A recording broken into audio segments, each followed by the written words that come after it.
Poor mother returns daughter's toy at the checkout because she lacks money. But the billionaire sees the scene and does the unbelievable. Monica's hurried steps echoed on the cold sidewalk as she gently pulled Maisie's hand. The autumn wind tousled both their blonde hairs, carrying the smell of fallen leaves and the promise of rain. The small town was waking up slowly on that Saturday morning, with stores opening their doors one by one. "Remember, Maisie, we're only buying what we need," Monica said, adjusting her daughter's bangs that stubbornly fell over her blue eyes. "Afterward, Mommy needs to go to work." Maisie nodded, shaking her blonde braids.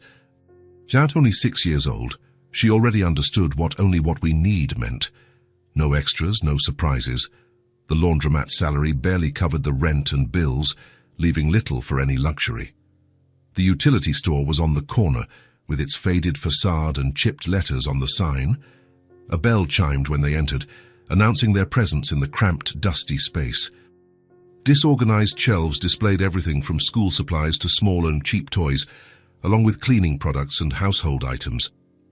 "Good morning," the cashier greeted, without lifting her eyes from the magazine she was flipping through. Monica checked her worn wristwatch, a gift from her mother before she passed. She had exactly 40 minutes before her shift started. She needed to buy new notebooks for Maisie, as the old ones were almost finished, and maybe colored pencils if the money allowed. "Look what they have here, Mommy." Maisie's excited voice interrupted her mental calculations. Monica turned and saw her daughter standing in front of a small shelf of toys. In her small hands, a doll with blonde hair and blue eyes, dressed in a simple floral fabric dress. It wasn't one of those expensive, articulated dolls Maisie saw on television, but it had a special charm in its simplicity. "She looks like me, doesn't she?" Maisie asked, spinning with the doll in her hands. "And like you too, Mommy. We're all blondes." Maisie's smile made Monica's heart ache. It had been rare to see that genuine joy on her daughter's face in recent months, ever since they had to move after. Monica pushed the memories away. It wasn't the time for that. "She is lovely, honey," she replied, reaching out to take the doll. She turned the tag over and felt her stomach sink when she saw the price. It wasn't exorbitant, but it represented what she would spend on food for 2 days. Maisie's eyes shone with expectation. "Mommy, aren't you going to buy her?" Monica crouched down, getting to her daughter's height. The scent of cheap shampoo in Maisie's blonde hair brought a wave of guilt. How much more would she have to deny her daughter? "It's too expensive, I'm sorry," she said softly, handing the doll back to the small hands. The sparkle in Maisie's eyes dimmed, but she didn't cry or throw a tantrum. She just hugged the doll one last time and whispered something in its plastic ear. "What did you say to her?" Monica asked, trying to ease the tension as they walked toward the checkout. "I told her I'd come back for her another day," Maisie replied with a seriousness that didn't belong to a child her age. Monica swallowed the lump in her throat and picked up the notebooks they needed. At the checkout, she placed the doll on the counter, avoiding looking at the cashier as she mumbled, "Just the notebooks, please." It was then that she noticed someone in line behind her. A tall man, elegantly dressed, wearing a dark trench coat that contrasted with his well-cut blonde hair. Monica couldn't help but notice his eyes, blue like a deep lake, with small grey flecks around the iris. He smiled briefly when their eyes met, and Monica quickly looked away, feeling her face burn. "That will be $15.42, the cashier said. Monica opened her worn wallet and carefully counted the bills. Every penny mattered at the end of the month. "So come on, Maisie. Mommy needs to get ready for work now." They left the store, the chime of the door sounding behind them. The sky had darkened, and the first drops of rain were beginning to fall. Monica hurried her pace, holding Maisie's hand tightly. "Wait a moment." The calm male voice made them stop. Monica turned, surprised to see the man from the store approaching them, shielding a shopping bag under his trench coat so it wouldn't get wet in the increasing rain. "Yes?" she asked, instinctively pulling Maisie closer. The man stopped at a respectful distance. His blue-grey eyes held a kindness that took Monica by surprise. "She can keep the doll." "I already paid for it," he said, extending the bag. Monica blinked, confused. Rainwater was starting to run down her face, mixing with strands of blonde hair that had escaped her makeshift bun. "I'm sorry, but I can't accept," she replied, raising her chin. "I don't even know you." "Elliot," he replied simply. "Elliot Gray. And it's really nothing, believe me." "I saw how your daughter looked at the doll." Monica hesitated. The rain was getting heavier, and Maisie was already getting wet. She couldn't stay there arguing, but she also couldn't just accept gifts from strangers. "I appreciate your kindness, but please," Elliot interrupted, his voice firm but not authoritative. "It's not charity. Consider it a gesture of goodwill between neighbors." "We're not even neighbors," Monica argued, but her resistance was dwindling. "We're all neighbors in this small town, don't you think?" A discreet smile touched his lips. Monica looked at Maisie, who was watching the conversation with wide eyes, and then at the bag in Elliot's hand. The rain was now falling heavily, forming puddles on the sidewalk. "All right," she finally conceded, accepting the bag. "Thank you." Maisie's face lit up like the sun after the storm when her mother passed the bag to her. The girl immediately opened it and pulled out the doll, hugging it to her chest without caring about the rain. Thank you, Maisie exclaimed, looking at Elliot with genuine gratitude. "I'll take very good care of her." Elliot crouched down slightly to be closer to the girl's height. "I'm sure you will. What are you going to name her?" Maisie frowned for a moment, thinking deeply as only children can. "I think Grace." "Because she's a gift of grace?" Elliot laughed, a low, pleasant sound that surprised Monica. There was something about him that didn't match the image she had initially formed, that of a wealthy man doing charity to make himself feel good. There was a sincerity in his gesture that she hadn't expected. "That's a beautiful name," he agreed, standing up. Then, with a slight nod, he said, "Have a good day, you two." Before Monica could say anything else, he had already turned and begun to walk away, strolling calmly in the rain, unhurried, as if he didn't mind getting wet. "He's nice, Mommy," Maisie commented, still hugging her new doll. "And he seems like one of those princes from the stories you read to me." Monica watched Elliot's silhouette disappear around the corner. There was something intriguing about that man, something she couldn't quite decipher. "Let's go home, Maisie. You need to dry that hair, and Mommy has to be at work in half an hour." As they hurried through the rain, Monica couldn't stop thinking about the stranger named Elliot. Why had he done that? What did he want in return? Experience had taught Monica that nothing in this life comes for free. But seeing Maisie's radiant smile, clutching her new doll even as they ran through the rain, Monica decided that, at least this one time, maybe she could lower her guard and simply accept that small miracle. What she didn't know was that this brief encounter in the rain would only be the beginning of a story that would change their lives forever. Sunday morning dawned with a clear sky after the previous day's rain. Sunbeams entered the windows of the small apartment where Monica and Maisie lived, creating golden patches on the worn floor. Monica watched her daughter, who was playing absorbedly with Grace, the doll she had received from a stranger. "Maisie, I'm going to work. Mrs. Peterson is going to look after you today, all right?" The girl nodded without taking her eyes off the doll. "Grace and I will be very well behaved." Monica smiled, although a pang of guilt hit her. Another Sunday working. Another day she couldn't be with her daughter. She kissed the top of Maisie's blonde head and left, locking the door behind her. The blue-shined laundromat was 6 blocks away. Monica arrived 10 minutes before her schedule, as always, and put on the light blue apron with the store's logo. The smell of fabric softener and laundry detergent was already a part of her, ingrained in her skin after 2 years of working there. At 9 o'clock sharp, she flipped the door sign to open and began organizing the service slips.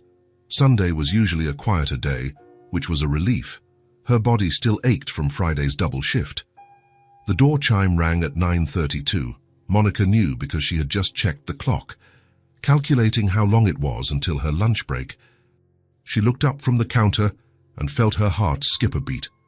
Elliot Gray walked into the laundromat holding a carefully folded white shirt over his arm. He wore dark trousers and a light blue shirt that highlighted his eyes. His blonde hair shone under the store's fluorescent light, perfectly combed back. For a moment, neither of them spoke. Monica wondered if he was as surprised as she was, or if he knew she worked there. The second option seemed more likely. After all, he knew her name somehow. "Good morning." Elliot broke the silence, approaching the counter.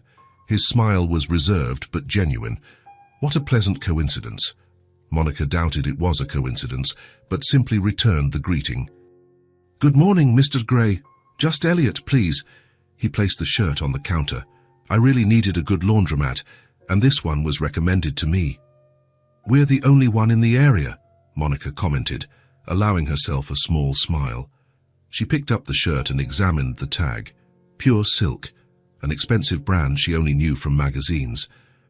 "Kaz, what happened here?" she asked, pointing to a brown stain on the sleeve. "Coffee. Morning meetings are a hazard," he replied, with a lightness that didn't match his serious appearance. Monica carefully filled out the service slip. Full name, Elliot James Gray. She wrote it down and pushed the paper toward him to sign. "And you are Monica?" Elliot left the question hanging in the air as he signed, "Parker. Monica Parker." She hesitated before adding, "Thank you for the doll. Maisie won't let go of Grace even to sleep." "Grace?" His eyes lit up with interest. "That was the name she chose. She said it was a gift of Grace." Monica blushed slightly, realizing how that sounded. "Not that we think it was, it's a beautiful name," Elliot interrupted gently. "I'm glad she liked it." A comfortable silence settled between them. Monica put the shirt on a hanger and tagged it.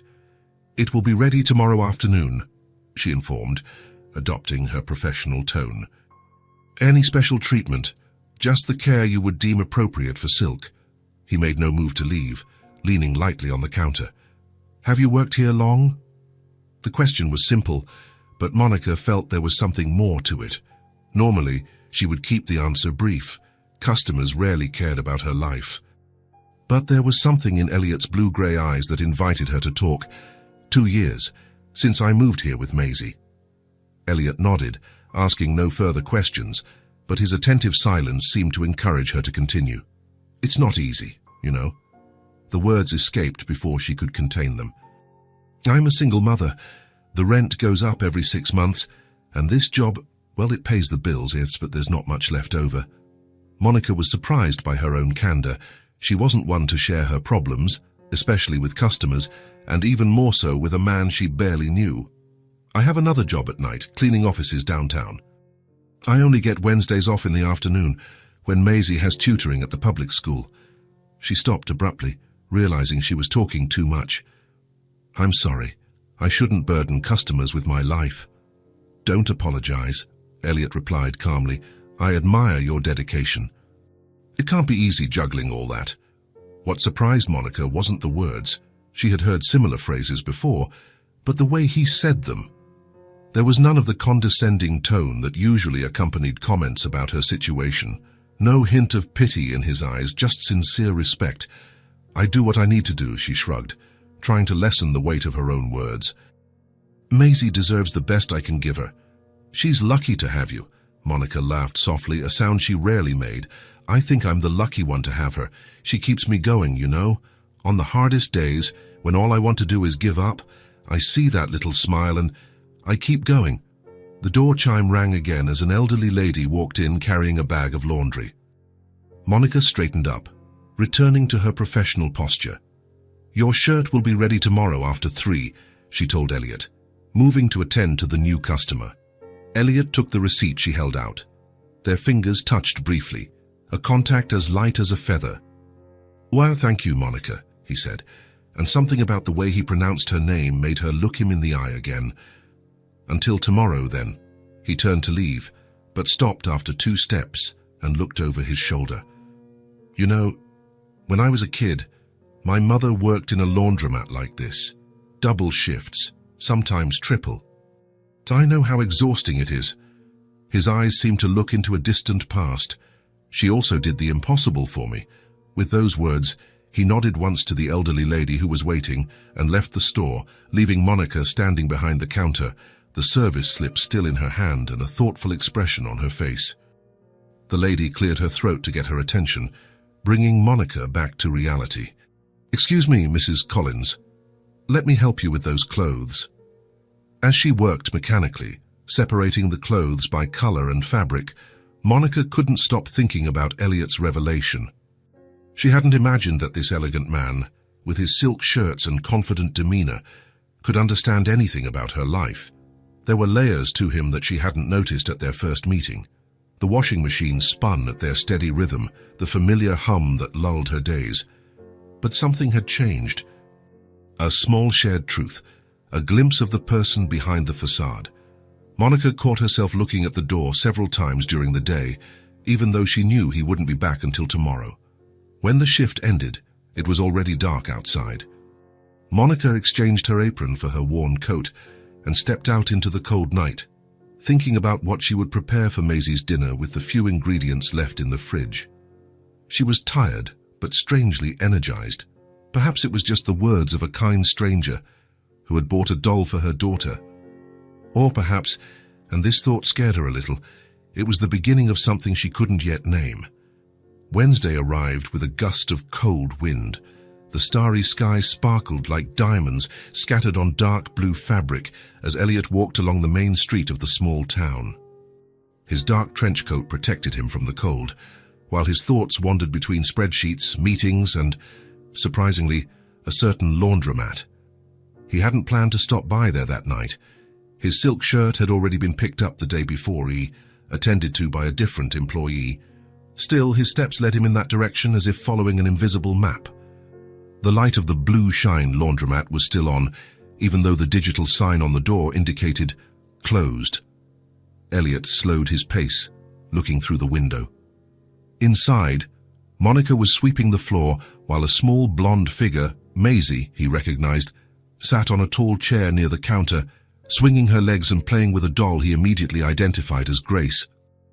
Elliot stopped, undecided. He didn't want to seem invasive or, Carly's worse, scare them by showing up out of nowhere. He was about to continue on his way when Monica looked up and saw him through the glass.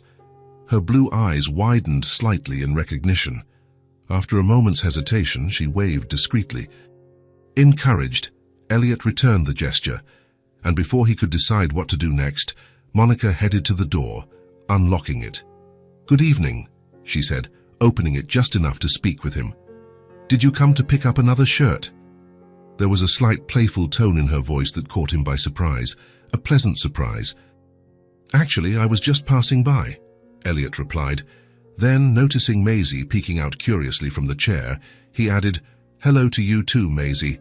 The girl smiled shyly, holding up the doll so he could see it. Grace wanted to say, "Hi." Monica opened the door wider, allowing Elliot to see the interior of the store completely. "We're almost done for the day." It was a busy one. "I imagine," Elliot said, noticing the shadows of fatigue under her eyes. "Do you still have the night shift at the offices?"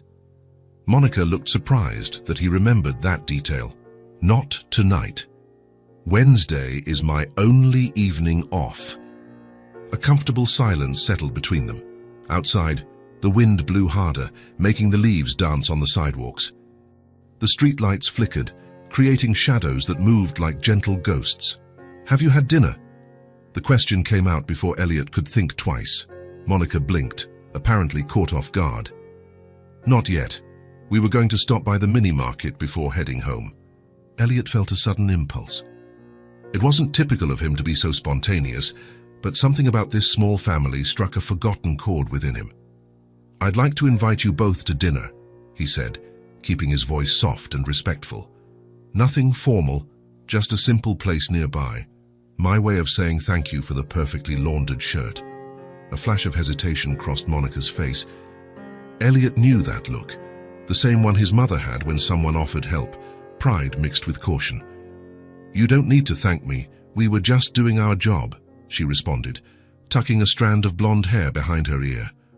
"I know," Elliot nodded, "but it would be a pleasure. Just dinner between friends." He let the word hover like a question. "Can we go, Mommy?"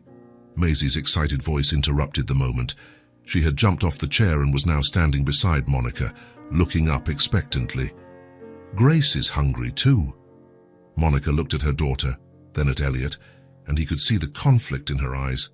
Finally, a small smile softened her lips. All right, she agreed, but something quick and simple. Maisie has school tomorrow. The smile that lit up Maisie's face was worth any hesitation. Yay, we're going out for dinner, Grace. I know a perfect spot 2 blocks from here, Elliot said, stepping back as Monica finished closing up the store. They make the best grilled cheese sandwich in town. 15 minutes later, they were sitting in a small diner on the corner with its exposed brick walls and soft lighting. It wasn't fancy, but it was cozy and clean, with an aroma of fresh bread in the air. Maisie sat between them, Grace carefully placed on the chair beside her. And what do you do, Elliot? Monica asked after they placed their orders. Grilled cheese sandwiches for everyone and a strawberry milkshake for Maisie. I run a small consulting firm, he replied, taking a sip of water.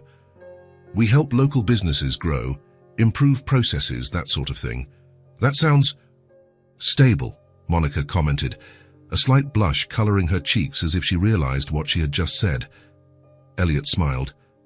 It is stable, yes. It hasn't always been. I started from scratch after college. Those were complicated years. And now, you buy dolls for strangers, Monica teased, but there was a genuine curiosity shining in her eyes. Only for the special ones, he replied with a discreet smile. The waiter brought the sandwiches, interrupting the moment. Maisie let out a wow when she saw the amount of melted cheese between the slices of golden bread. Is this better than mac and cheese? She asked her mother, her eyes wide. Monica laughed, a sound Elliot realized he would like to hear more often. Try it and find out. The next few minutes were filled with the comfortable silence of people enjoying a good meal. Elliot watched how Monica cut Maisie's sandwich into small pieces, blew on each one to cool it before attending to her own. Small gestures of a love so natural that she probably didn't even notice. Do you have children? Monica's question brought him back from his thoughts. Elliot shook his head. No, I never married. Why? Maisie asked with the frankness only children possess. You're handsome. Maisie, Monica gently reprimanded her, but Elliot just laughed. Thank you for the compliment, he said to the girl. I guess I never found the right person. Or maybe I was too busy building my business. You sound sad when you say that, Maisie observed, taking another bite of her sandwich. Monica opened her mouth, probably to scold her daughter again, but Elliot stopped her with a slight gesture. Sometimes life doesn't follow the path we expect, he answered honestly. But that doesn't mean it's bad, just different. The conversation flowed naturally after that, moving on to light topics like the weather, Maisie's school, and the small peculiarities of the town. They didn't mention financial difficulties or painful pasts. That evening was a truce, a moment out of time where they could simply be 3 people sharing a meal. When Maisie yawned for the 3rd time, Monica looked at the clock and her eyes widened. It's almost 9. We need to go, sweetie.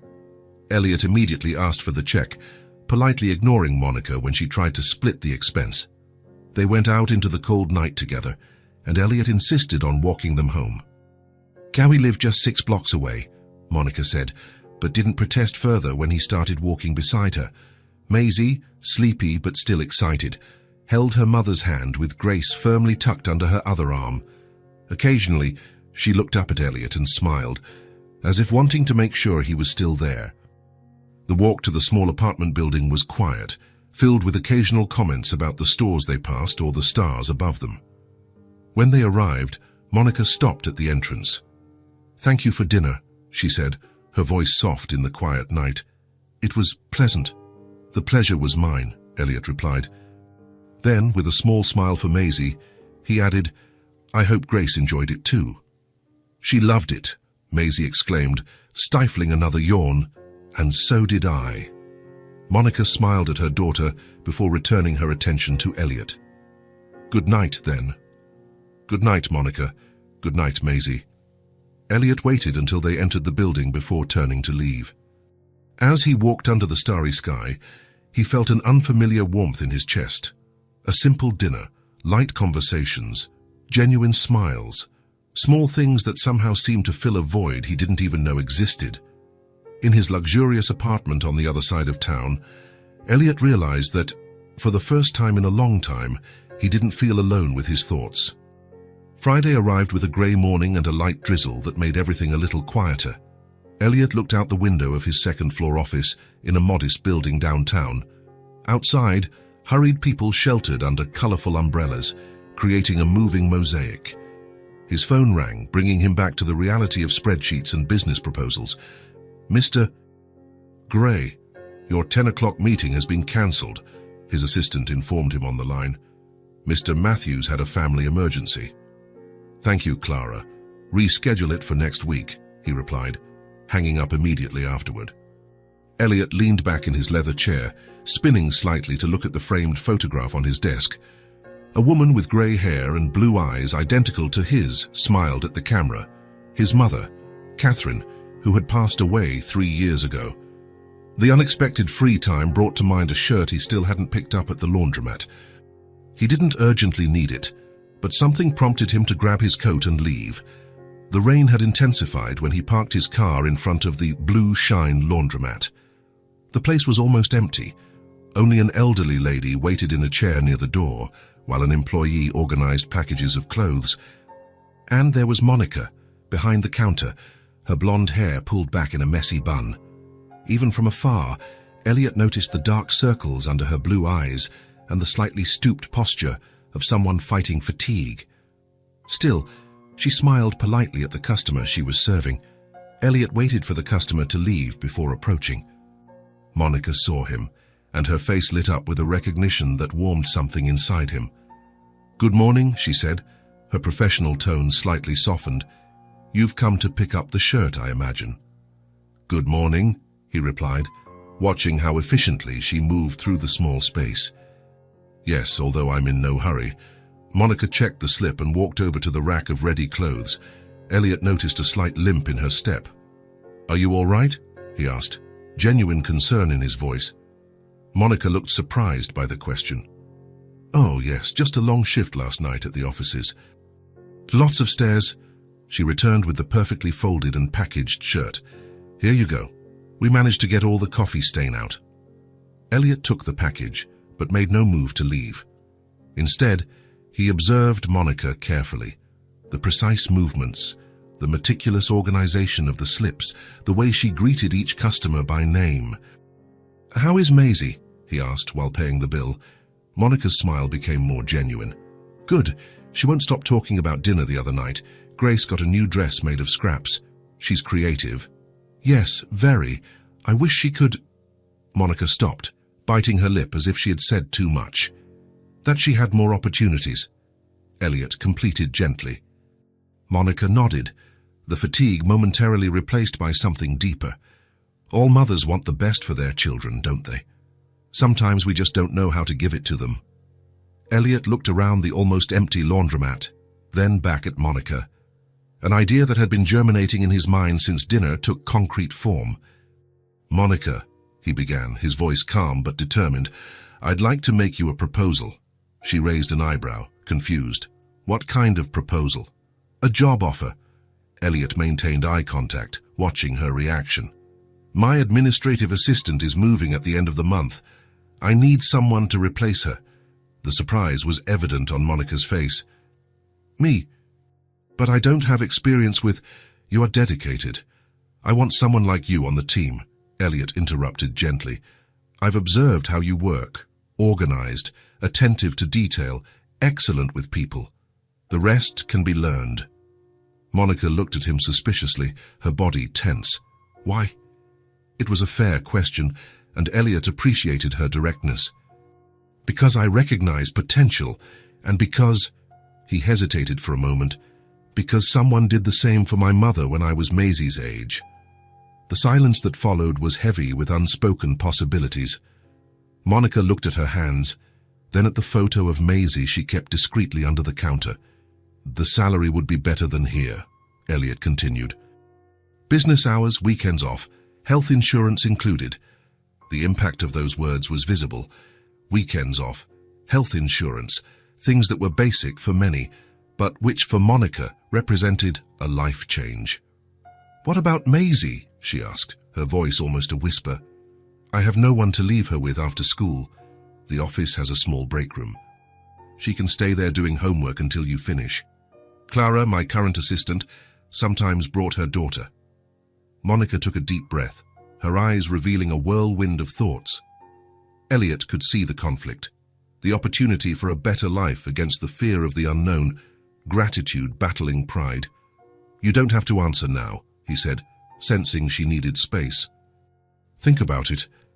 Monica surprised him by straightening her shoulders, a spark of determination replacing the hesitation in her blue eyes. "If I can learn, I'm in." The simplicity and strength of that answer impressed Elliot. There was no desperation in her words, just resolution. "I'm sure you can," he replied with a smile. "Toys, and you will." The door chime announced the arrival of new customers. Monica adjusted her apron, returning to the present reality. "We can discuss the details later," Elliot said, picking up his shirt. "I'm at the Grey Consulting office, 2 blocks past Central Square. Come on Monday at 9. Bring Maisie." Monica nodded, a mix of nervousness and hope on her face. "I will be there." Elliot went out into the now softly falling rain, feeling inexplicably light. He looked at the shirt in his hands, a pretext, he admitted to himself, for something much larger that was beginning to take shape. At the laundromat counter, Monica attended to the next customer with automatic movements, while her mind processed what had just happened. A chance. A door opening when all the others seemed closed.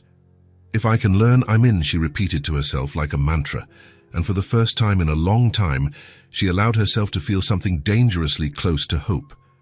Monica's adjustment to the new job progressed slowly, like a cautious dance between the unknown and determination.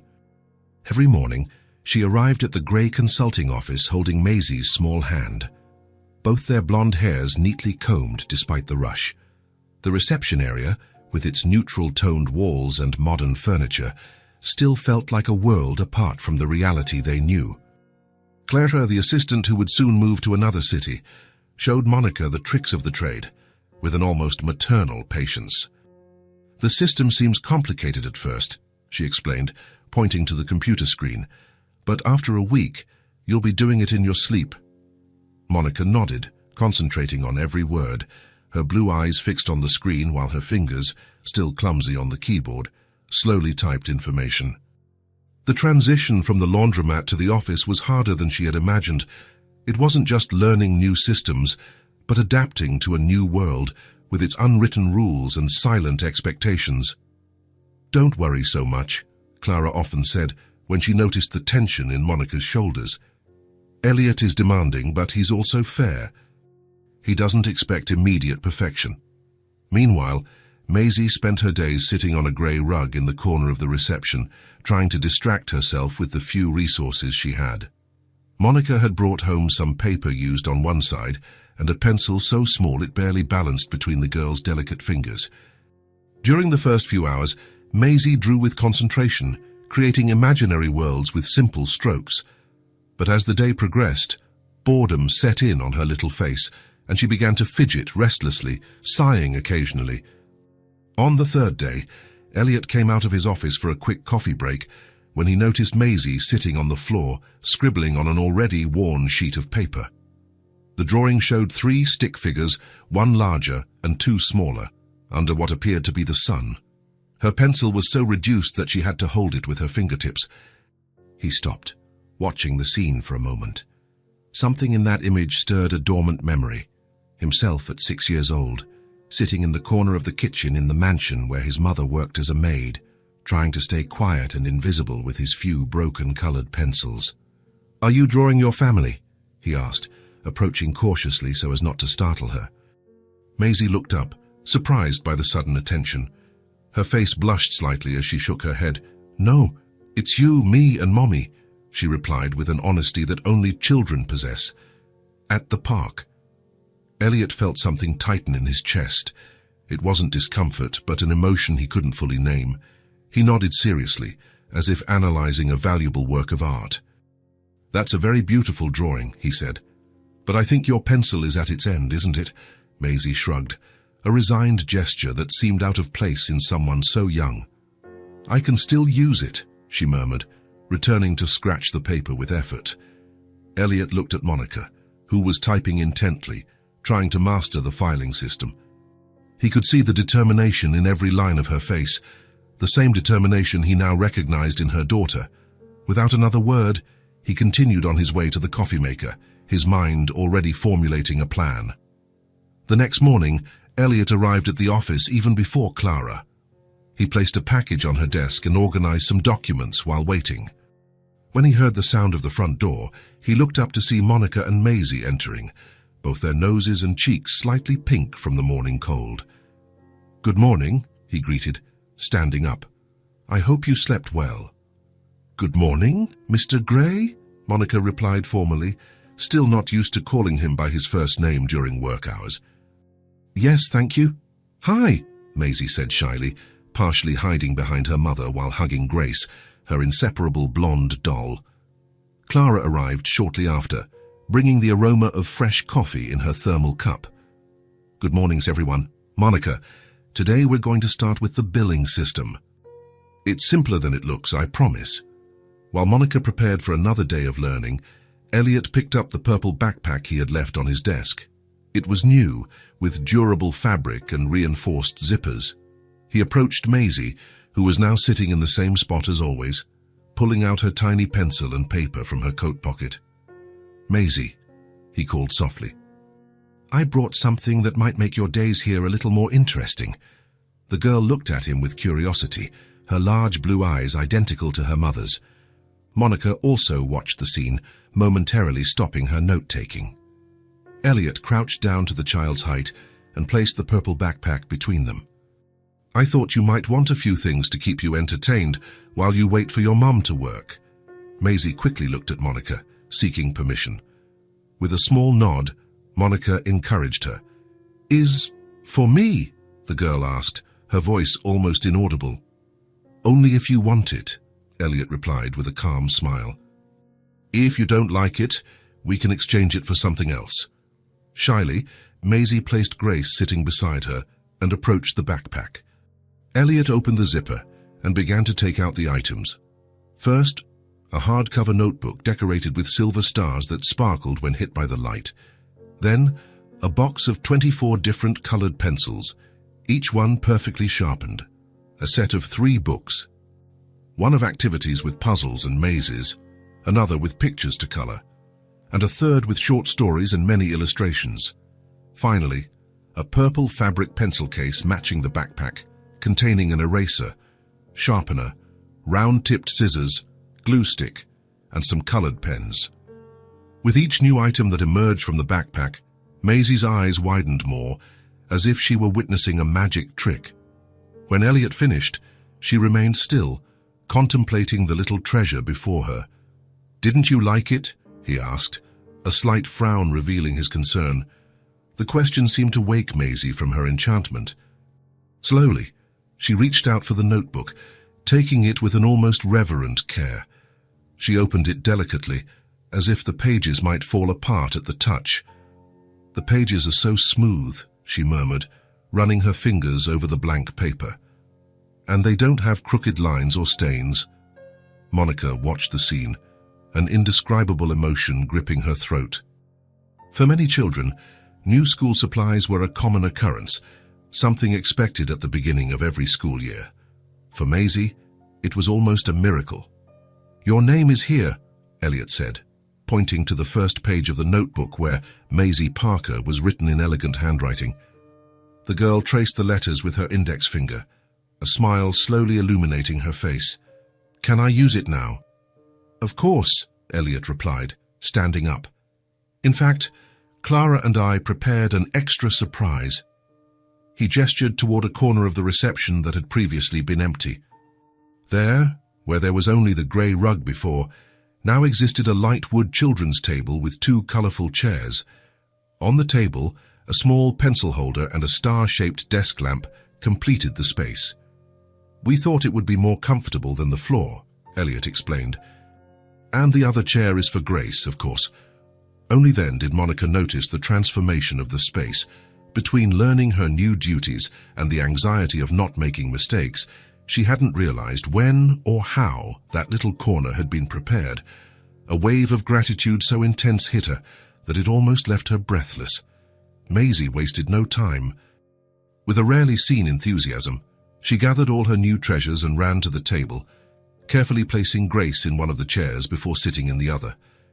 In seconds, she was already absorbed in choosing which color to use first in her new notebook. Clara smiled at the scene before returning to her desk, leaving Monica and Elliot watching Maisie. "You didn't have to do that," Monica said in a low voice so only he could hear. "I know," Elliot replied simply. "I wanted to." There was something in the simplicity of that answer that touched Monica deeply. It wasn't ostentatious charity or a favor demanding excessive gratitude. It was just a human gesture, from someone who could to someone who needed. "Elliot," Maisie's voice interrupted her thoughts. He approached the little table, curious. "Yes." "Is this where you work?" she asked, looking around the office with new interest, as if only now truly noticing it. "Yes," he replied, leaning lightly on the table to see the drawing she had started, the outline of what appeared to be a building with several windows. "Yes, what do you do?" The childlike curiosity shone in her clear eyes. "I manage companies.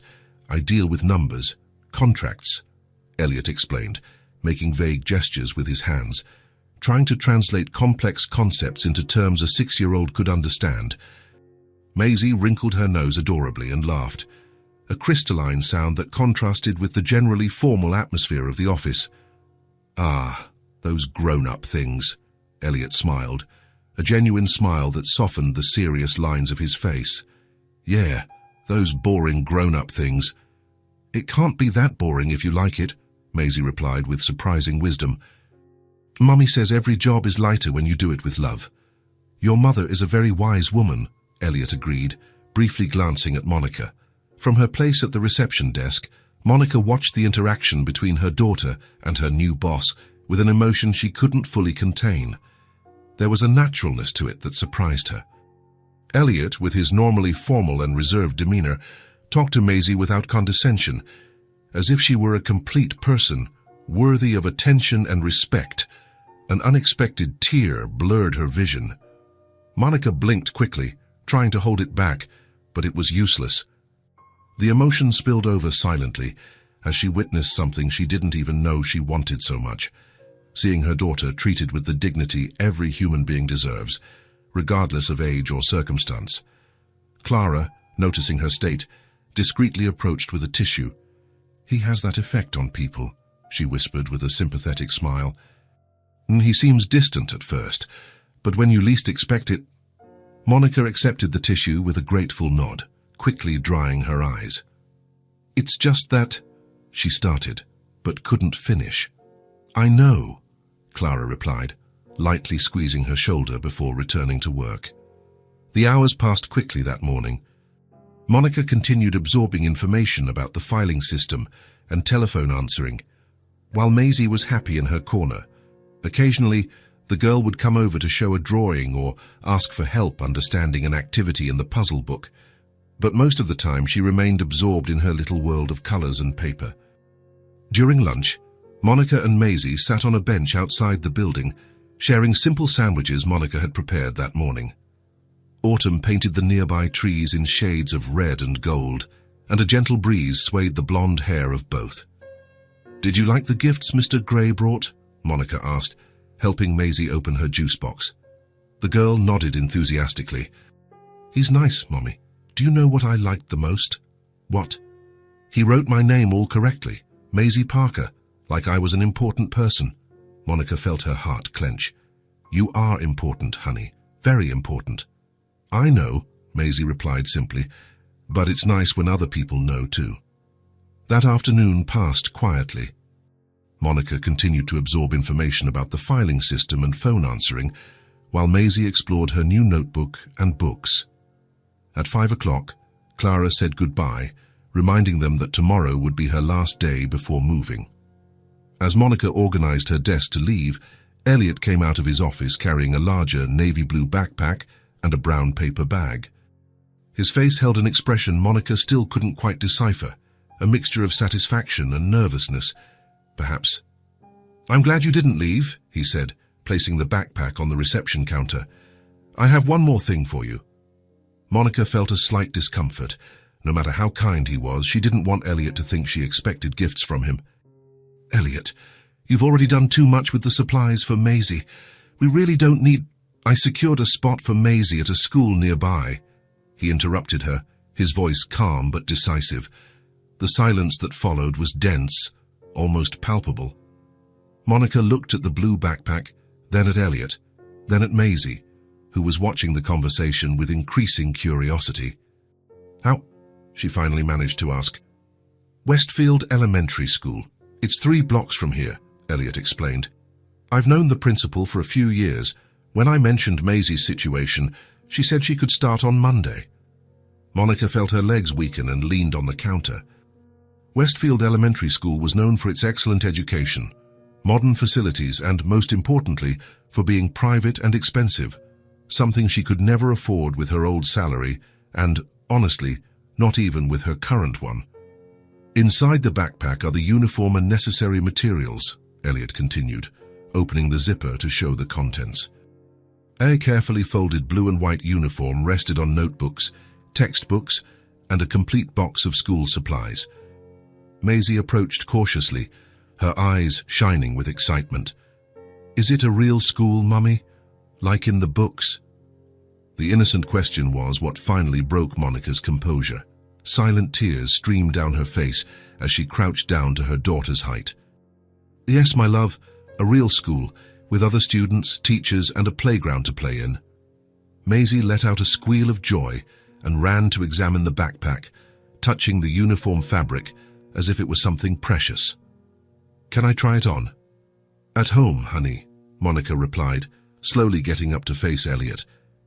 There were so many emotions in her blue eyes that he couldn't identify them all.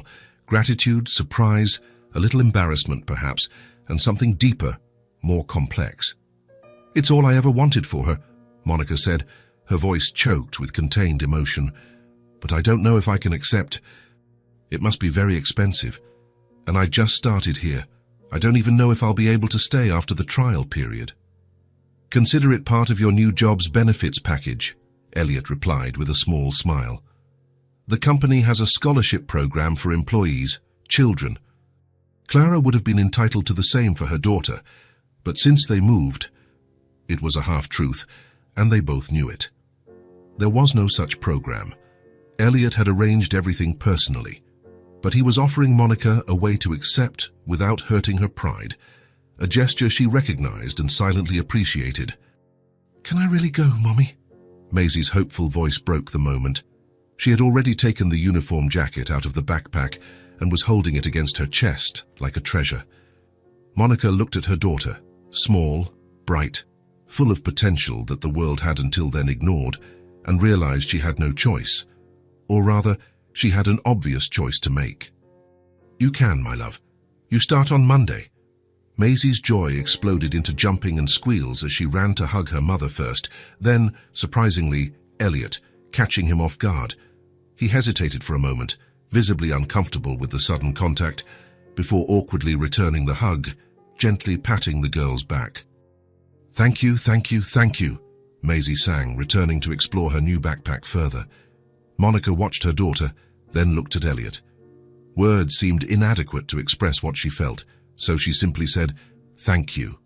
The gratitude was sincere and profound, without exaggeration or unnecessary drama. Just the genuine acknowledgement of an act that would change their lives. Elliot nodded, understanding everything that hadn't been said. "She deserves the chance to shine," he replied simply. That evening, while helping Maisie try on the uniform in their small apartment, Monica felt something new growing in her chest, a feeling she had almost forgotten during the years of solitary struggle, hope, and perhaps something more she didn't yet dare to name. The alarm rang at 6 in the morning, but Maisie had been awake for at least half an hour, her blue eyes fixed on the ceiling as she waited for the official time to get up. When the sound finally filled the small room, she jumped out of bed as if she had springs on her feet. "Mummy, Mummy," she called, running through the narrow corridor of the apartment. "It's today." Monica emerged from the bathroom with her blonde hair still wet, a towel wrapped around her body. She smiled at her daughter's enthusiasm. "Slow down, little one," she said, drying her hands to check the time. "We have enough time to get ready without rushing." But Maisie was far from calm. She ran back to her room and opened the closet where the new uniform was hanging, protected by a clear plastic bag. The navy blue and white of Westfield Elementary School seemed to shine under the faint morning light entering through the window. "Can I wear it now?" she asked, bouncing from one foot to the other. "Breakfast first," Monica replied, heading to the kitchen. "We don't want to stain your new uniform." 20 minutes later, with a stomach full of toast with jelly and a glass of milk, Maisie finally received permission to put on the uniform.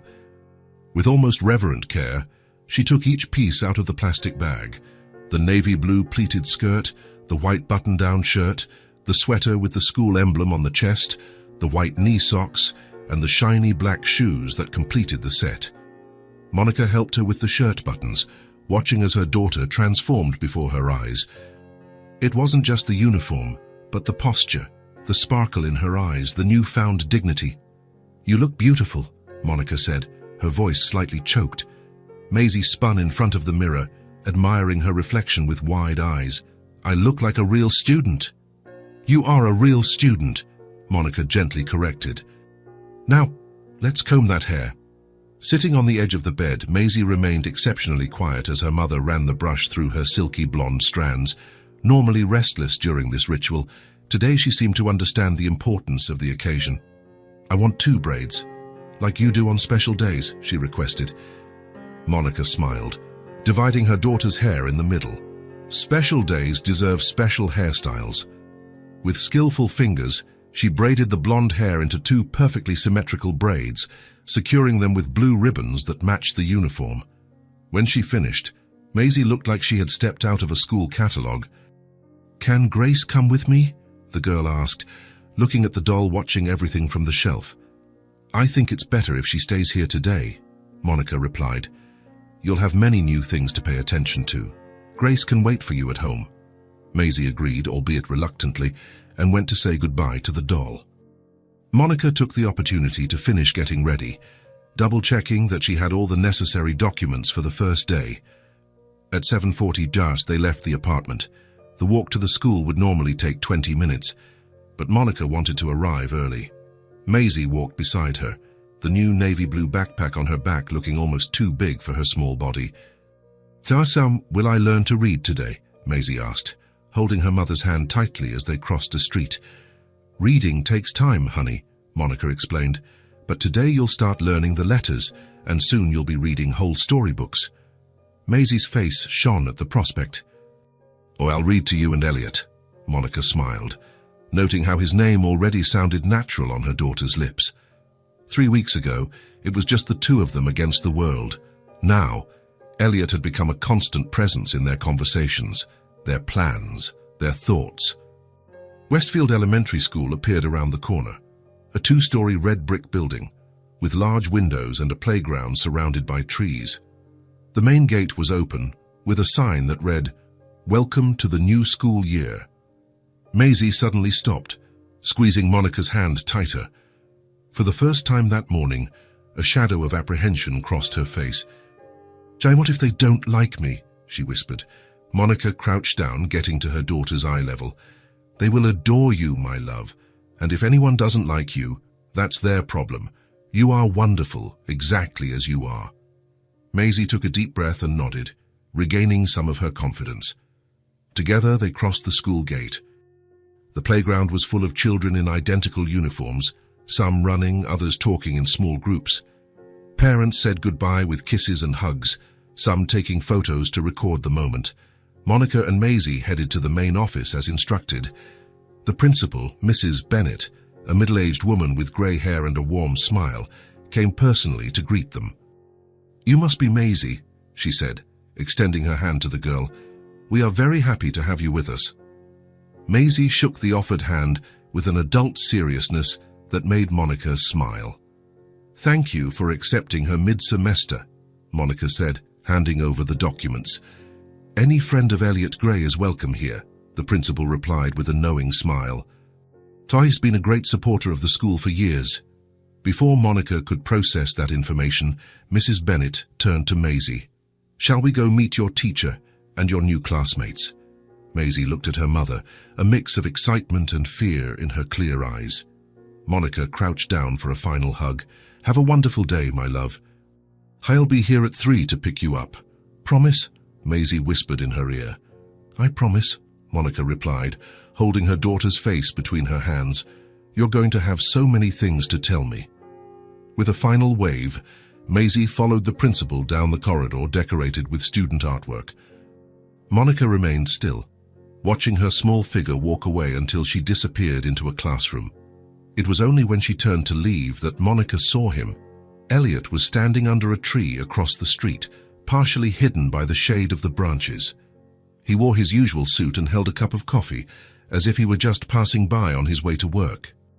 His eyes were fixed on the school, and Monica realized he had probably witnessed the entire scene. Their eyes met across the distance.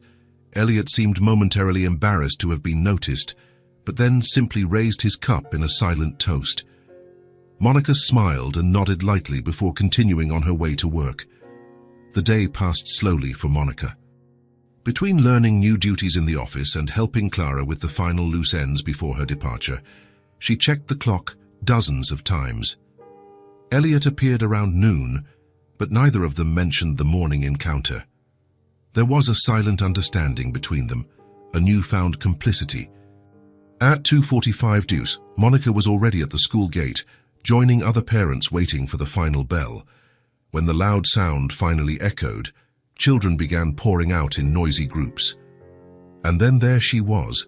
Maisie emerged from the building, her braids slightly undone, her sweater tied around her waist, but with the biggest smile Monica had ever seen on her face. Upon spotting her mother, she ran toward her. "Mommy!" she exclaimed, throwing herself into her arms. "It was the best day of my life."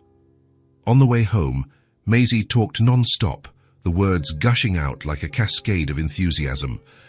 "Teacher Wilson is super nice. She gave me a book just for me with my name written on it. And there's a boy named Sam who lent me his colored pencils when I couldn't find mine. And the library, Mommy. The library has so many books I can't even count." Monica listened to everything with a smile, absorbing every detail, every new friendship, every discovery. And did you know that letters have different sounds? The teacher showed the A and the sound it makes. "Tomorrow we're going to learn B." Upon entering the apartment, Maisie ran to get Grace and show her the book she had brought. Monica watched her daughter, so animated and full of life, and felt a profound gratitude that words couldn't contain. For a school that opened doors, for a future that was beginning to take shape, and for a man who had appeared out of nowhere to change everything. 3 months had passed since Maisie's first day of school. Autumn gave way to winter, painting the city in shades of white and grey. The trees, once golden, now stretched bare branches against the pale sky, and people hurried on the sidewalks, protecting themselves from the cold with scarves and gloves. Monica and Maisie's lives had changed in ways neither of them could have imagined. Monica's new job at Gray Consulting brought not only financial stability, but also a routine that allowed her to be home every evening and weekend with her daughter. Maisie, in turn, blossomed in the new school, learning to read with a speed that surprised even her teachers. And then there was Elliot, a constant, discreet and comforting presence in their lives. It started with small things, rides home on rainy days, occasional lunches on Saturdays, visits to the park when the weather allowed. Nothing was planned or announced. It simply happened, as if an invisible magnet pulled them into each other's orbit. On that Friday, after a particularly cold day, Elliot suggested they order pizza for dinner. "I know a place that delivers," he said casually, as he helped Maisie with her coat at the end of the workday. "We can eat at your place, if you don't mind." Monica nodded, feeling that familiar comfort that now existed between them. It wasn't the first time they had dinner together, but something about that night felt different, a silent expectation in the air that neither of them dared to name. Dinner was lively, mainly because of Maisie, who enthusiastically recounted her role in the school Christmas play. "I'm going to be a star," she announced, standing up to demonstrate how she would shine on stage, spinning with her arms open. Elliot laughed, a genuine sound that still surprised Monica every time she heard it. He was different around Maisie, softer, less contained, as if the child's presence dissolved some invisible barrier he kept erected. When they finished eating, Maisie insisted on showing Elliot her new storybook. The three of them sat on the small living room sofa, the girl between them, reading slowly, spelling out the most difficult words, occasionally looking up at the adults for approval. It wasn't long before Maisie's eyes started to droop. The school day, the excitement of Elliot's visit, and the belly full of pizza finally took their toll. Halfway through the second story, she fell asleep, her blonde head resting on the arm of the sofa, her breathing soft and regular. "I should take her to bed," Monica murmured, but made no move to stir. "She looks comfortable," Elliot replied, his gaze fixed on the sleeping figure. "And it's warm in here." Outside, snow had begun to fall again, small white flakes dancing against the window darkened by the night. The silence inside the apartment was comfortable, broken only by the ticking of the wall clock and Maisie's breathing. "Would you like some coffee?" Monica finally asked, carefully getting up so as not to disturb her daughter. Elliot nodded and followed her into the small kitchen separated from the living room by a narrow counter. The space was cozy despite its simplicity, yellow curtains on the windows, a table with 4 chairs, and some of Maisie's drawings attached to the refrigerator door with colorful magnets. Monica busied herself preparing the coffee, conscious of Elliot's presence behind her. There was something about the quietness of that moment that seemed to intensify every small sound. The water boiling, the clinking of cups, his soft sigh as he leaned on the counter. When the coffee was ready, they sat at the table, their steaming cups creating an ephemeral barrier between them. Monica stirred the dark liquid, watching the small swirls that formed, gathering the courage for the question that had been spinning in her mind for weeks. "Do you have anyone?" The words came out almost in a whisper, but in the silence of the kitchen, they sounded clear as a bell. She didn't look up from her cup, fearing what she might see on his face. Elliot didn't answer immediately, for a moment so long that Monica almost regretted the question. Only the sound of snow hitting the window filled the space between them. "My father died young," he finally began, his voice softer than usual. "My mother was a cleaner." Monica looked up, meeting his gaze. The blue-gray of his eyes seemed deeper under the soft kitchen light. "I built everything with her," Elliot continued, spinning the cup in his hands. "We started from nothing, literally. I studied during the day and worked at night. She sometimes did 3 shifts. He paused, a melancholic smile touching his lips. She was an extraordinary woman, strong as steel but gentle. She never lost faith in tomorrow. Monica listened in silence, realizing she was witnessing something rare. Elliot Gray letting down his defenses, revealing the man behind the polished facade of the successful businessman. "I managed to repay her in the end, take care of her." His voice faltered slightly, and he took a sip of coffee before continuing. "I built my business, bought a comfortable house for us. She could finally rest." Elliot looked past Monica, as if seeing something she couldn't. "But she died a few years ago, cancer." He took a deep breath. "And since then, I've only had silence." The simplicity of that last confession hit Monica like a wave. In those few words was contained a lifetime of struggle, achievement, loss, and loneliness. Suddenly, many things made sense. His kindness to Maisie, his instant understanding of their situation, the generosity that never seemed calculated or condescending. Without thinking, Monica reached her hand across the table, lightly touching his fingers. Elliot looked at their joined hands, surprised but didn't pull away. "She raised a man who knows how to care," Monica said softly. "She would be very proud of you." Elliot closed his eyes for a moment, and when he opened them again, there was a vulnerability in them that Monica had never seen before. He didn't answer with words, simply turned his palm up, intertwining his fingers with hers. They stayed like that, in silence, as the snow continued to fall outside. There were no grand declarations or promises for the future, Just two people who had known loneliness recognizing something familiar in each other. In the living room, Maisie stirred in her sleep, murmuring something unintelligible before settling down again. The sound brought smiles to both their faces, like a silent reminder of the bond they already shared. Neither of them knew what would come next, and that night that seemed perfectly acceptable. There was time. There were possibilities. And for the first time in a long time, for both of them, there was someone to share the silence with. The first weekend visit happened almost by accident. It was a cold Saturday in January, the kind of morning where snow piled up in the window corners and turned the streets into postcard landscapes. Monica had just served breakfast for Maisie, toast with jelly and hot chocolate, when the doorbell rang. "Who could that be so early?" she muttered, adjusting her robe over her flannel pajamas and running her fingers through her messy blonde hair. Opening the door, she found Elliot standing in the hallway, snowflakes dusting his broad shoulders and light hair. He held a paper bag from the French bakery downtown and a bottle of orange juice. "Good morning," he said, a hesitant smile on his lips. "I hope I'm not bothering you this early." Before Monica could answer, Maisie appeared behind her, still in her pajamas, her blue eyes wide with surprise and joy. "Elliot," the girl exclaimed. "You came to visit us on Saturday." He crouched down slightly, getting closer to her height. "I brought warm croissants.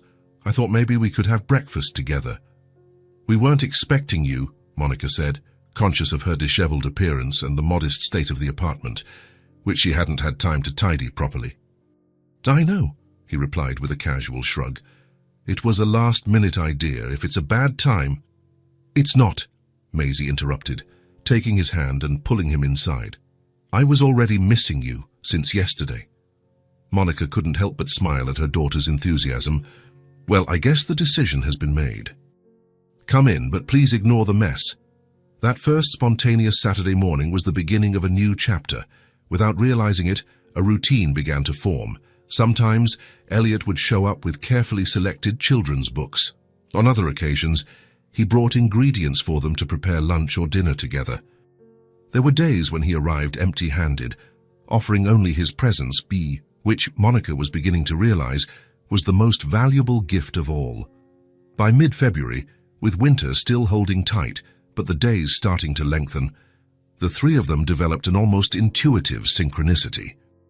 On a particularly cold Sunday, they were scattered throughout the small living room of the apartment, each absorbed in their own activity, but united by a silent comfort that only familiarity brings. Monica, sitting cross-legged on the rug, organized old photographs into a new album, a small luxury her improved salary now allowed. Elliot occupied one end of the sofa with his laptop, occasionally frowning at some complicated spreadsheet. At the other end, Maisie leafed through her school notebooks with the adorable seriousness of a child who had just discovered the pleasure of learning. The living room, previously just a functional space, had gained touches of life in recent months. There was a green plant on the windowsill, a gift from Elliot, who insisted that every home needed a little nature. Colorful pillows, bought at a sale, made the worn sofa cozier. Maisie's drawings decorated an entire wall, forming an impromptu gallery that changed weekly as new creations replaced the old ones. "Elliot," Maisie called, breaking the comfortable silence. "Do you want to see what I learned this week?" He closed the laptop immediately, as if no spreadsheet or contract in the world could compete with Maisie's academic progress. "Of course I do," he replied, putting the computer aside and turning completely toward her. Maisie jumped up, clutching her math notebook. In recent months, she had visibly blossomed, not only grown a few centimeters but gained a confidence that before only timidly hinted. Her blonde hair, now longer, framed a face that was rarely without a smile. "We're learning fractions," she announced with the importance of someone revealing a universal secret, sitting next to him and carefully opening the notebook. "Look, I got everything right, even the hard ones." Elliot examined the pages covered in Maisie's round, neat handwriting. Each exercise was solved with surprising precision for a child her age. Beside the problems, small colored drawings illustrated the concepts: pizzas divided into 8 slices, apples cut in half, circles separated into different colored portions. Toast, this is truly impressive, he commented, running his finger over a particularly complex sequence of equivalent fractions. Your teacher must be very proud. She said I have a talent for numbers, Maisie replied, unable to hide the pride in her voice. Then, with a sudden shyness, she added, like you. Monica looked up from her photography project, silently observing the scene. There was something in the way Elliot leaned in to examine Maisie's work, as if every addition and subtraction were a fascinating discovery that touched a deep place in her heart. It wasn't just the attention he paid the girl, but the genuine respect, the way he talked to her without condescension, as if her achievements were as important as any business he conducted. Do you want to hear how I'm reading now? Maisie had already exchanged the math notebook for a thin book with a colorful cover where a mouse in red boots smiled at the reader. I'd love to, Elliot replied, settling back on the sofa and placing a pillow behind his back. Monica abandoned her task and approached, sitting in the nearby armchair. These reading sessions had become a ritual over the past weekends, a moment she looked forward to with special fondness. Maisie opened the book with the care of someone handling a fragile treasure. This one is harder than the last one, she warned, preparing her small audience for possible stumbles. She took a deep breath, like a diver before a jump, and began. The little boat sailed down the blue river. Inside it, Matthew the mouse looked at the white clouds in the sky. Where was his friend the frog? Her clear, determined voice filled the apartment as she struggled with more complex words, her index finger following each syllable with concentration. Occasionally, she looked up at the adults, seeking silent confirmation that she was on the right track. Elliot listened with an almost reverent attention, nodding encouragingly with each page turn. When Maisie hesitated before a difficult word, he waited patiently, without interrupting or correcting, allowing her to discover the sounds on her own. It's incredible how much she's progressed, he commented later, when Maisie went to the room to fetch another book to show. Like in just a few months. She was always smart, Monica replied, leaning over to gather the photographs scattered on the floor. She just needed the opportunity. An opportunity that Elliot had provided. They both knew. Although neither of them explicitly mentioned that fact, it wasn't necessary. The acknowledgement was there, in the silent space between their words, in the way Monica smiled at him when she thought she wasn't being watched, in the way Elliot brought small gifts not only for Maisie, but also for her, a book she had mentioned wanting to read, a pretty mug to replace the cracked one.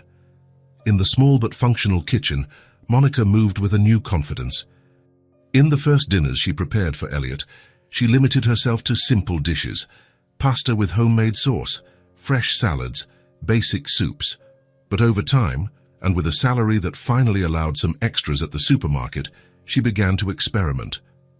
On that Sunday, the aroma of roasted chicken with rosemary and lemon filled the apartment, mingling with the smell of fresh bread Elliot had brought from the artisan bakery in the Italian neighborhood.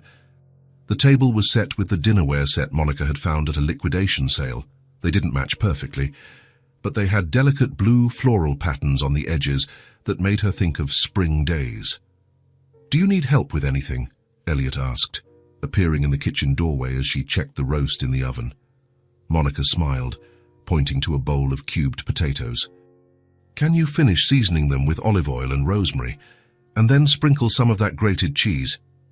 It was a simple, everyday request, but the look they exchanged had a complicit quality, as if they shared a secret. Elliot rolled up the sleeves of his light blue shirt and got to work beside her, his movements naturally adjusting to the limited space of the kitchen. "So you know, my mother used to say you can know a person by the way they behave in the kitchen," he commented, mixing the potatoes with the herbs. "And what do you see about me?" Monica asked, a playful sparkle in her eyes. Elliot stopped, observing her with an intensity that made her cheeks blush slightly.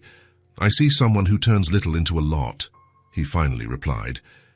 "Who finds beauty in simple things, who pays attention to details because they know those are what make the difference." The moment was interrupted by Maisie, who hopped into the kitchen with a new book in her hands. "Is Elliot staying for dinner too?" she asked, leaning on the edge of the table. Monica looked at him, a silent question in her eyes. "If I'm invited," he replied, concentrating on distributing the cheese evenly over the potatoes. "You're always invited," Maisie declared with the straightforward logic of children. "Aren't you, Mommy?" "Always," Monica confirmed, surprising herself with the naturalness of the answer and the truth it contained. Lunch was served shortly after 6, the three of them sitting around the small round table. The conversation flowed easily between topics. Maisie talked about the science project she would start next week, where each student would create their own terrarium. Elliot shared a hilarious story about his disastrous first attempt at cooking in college, resulting in a fire alarm and the evacuation of the entire dorm. Monica talked about the new system she was implementing in the office, which would facilitate meeting scheduling. These were everyday conversations, the kind thousands of families have daily around tables worldwide. But for the three of them, every word exchanged, every shared laugh, every comfortable silence had the taste of discovery, of something precious being built brick by brick.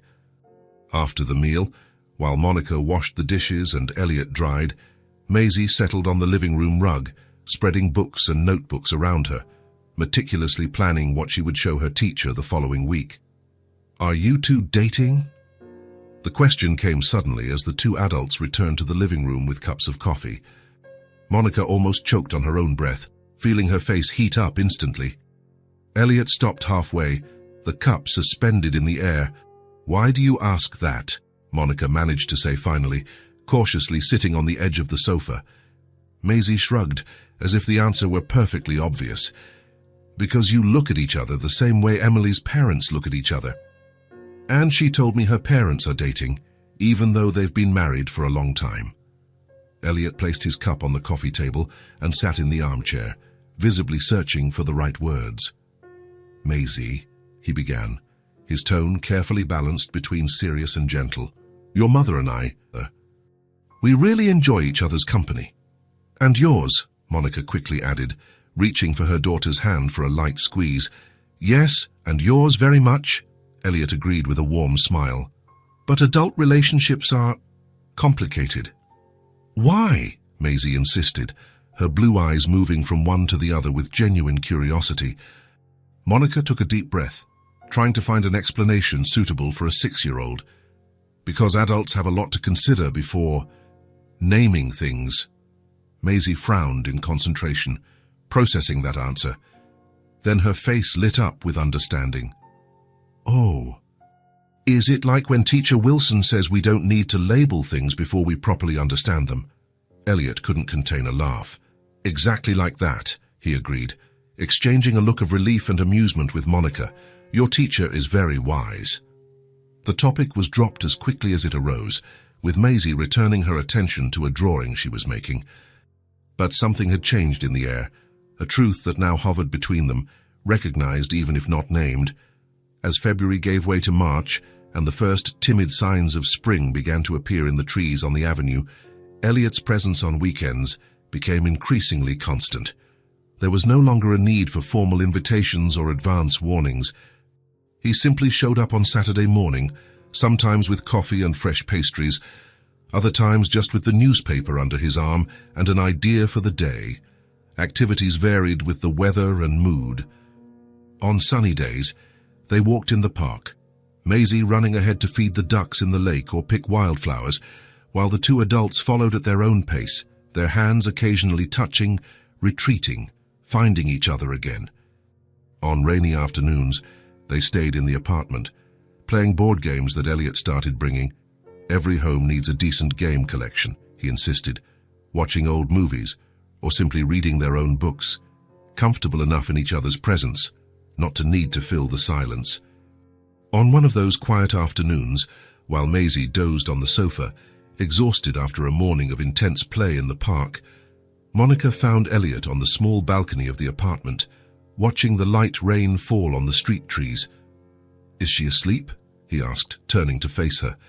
Monica nodded, approaching to stand beside him on the narrow balcony, completely exhausted. "You really know how to tire a child." Elliot smiled, running his hand through his blonde hair in a gesture she now recognized as an indication that he was reflecting on something. "She has so much energy. She reminds me of my mother. always moving, always doing 3 things at once. "You've been talking about her more often lately," Monica observed softly. He took a moment to answer, his eyes following the drops running down the balcony railing. "I think it's because, for the first time since she left, I'm starting to truly understand what she wanted for me." "And what was that?" "This." He made a sweeping gesture that seemed to include the balcony, the apartment behind them, the 2 of them. A life worth living. Not just work and achievements, but connection and belonging.